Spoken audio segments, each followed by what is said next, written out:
Okay. Okay. Hey, all you YouTubers. I have noticed that it gives me a notification. We are making cereal treats today. They are so good. And I have Captain Crunch cereal treat or cereal type cereal, as well as I have like these rainbow Rice Krispies or whatever. The fruity pebbles, I guess. So I use a big cast iron pan and I melted all my marshmallow. You get like, you can get as much as you're trying to make. I'm making a big batch. So, let's see how many I need.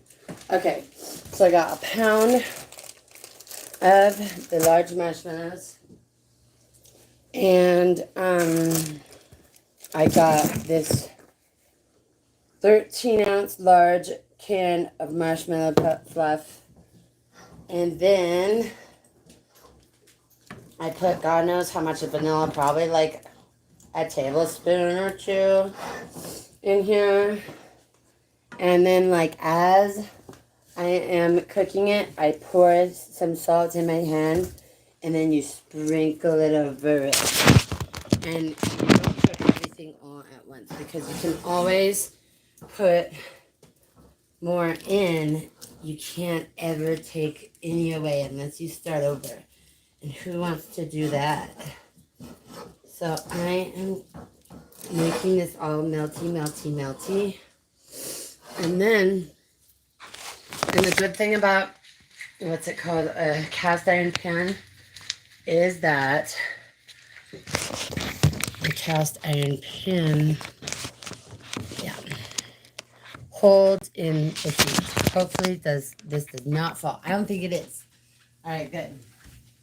And then I bring this over here. And we cleaned this surface. You want like a stainless steel type surface or stone or plastic or somewhere that's easy to wipe off sticky icky. Then you just like pour the goop. Oh, and I forgot to say that I put like cereal in here too, kind of like after a while when the goop starts melting, it needs something to kind of hold it together a little bit. And then I'll get the rest of this out. You gotta make sure you get all of it. And then get that. Make sure you scrape the sides with your spatulas. And I used like a whole stick of butter with this, like to melt around the sides first. And then you also need it to keep the marshmallow from sticking too bad to the sides. And always be stirring it while it's on the stove because you don't want it to burn anywhere. Okay, then scoop it off of your spatula. There you go. And now that we got like this doopy stuff, now you can just fold in the cereal into the goop. And it's kind of a fun way to do it. With folding everything into the goop.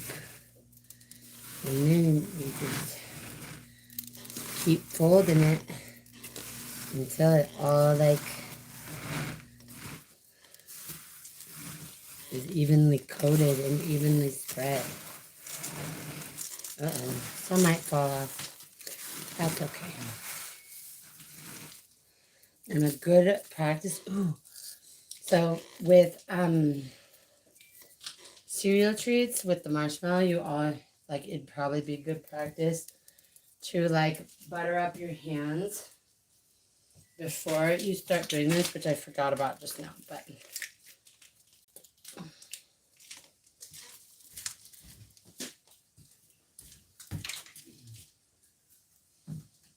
and with cereal treats, you only want to use butter. You don't want to use like spray oil or anything, because then it doesn't have as good flavor. And that's something that you're using like on the outside of the treats, because you line your pans that you molded into with butter. Don't use spray oil, because then it'll taste oily and it's gross. You don't want that. So we are almost done mixing, I think.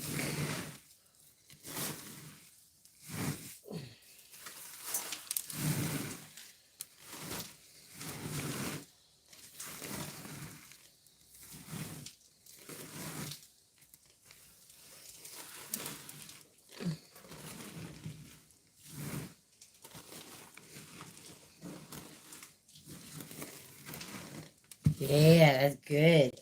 Look at stickiness. So then, ooh, that looks good. And with cereal bar treats, you want to make sure there's like a good ratio. Like you don't have too much marshmallow or too much cereal treats, because then they will either be too gooey and a lot of the marshmallow will sink to the bottom when you're after you put them in the pans, or they'll just be dry if they don't have enough marshmallow. Then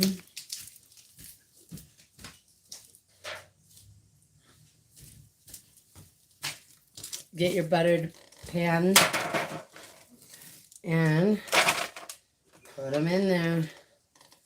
Then I get more butter on my hands.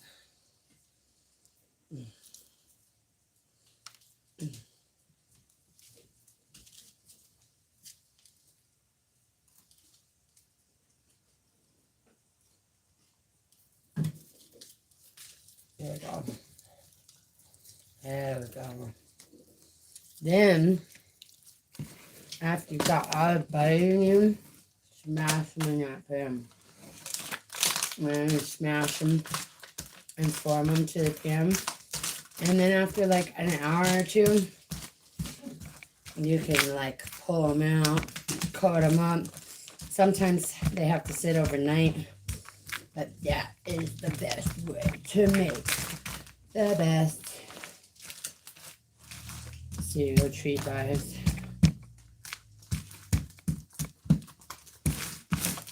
And then I have to get one more pan.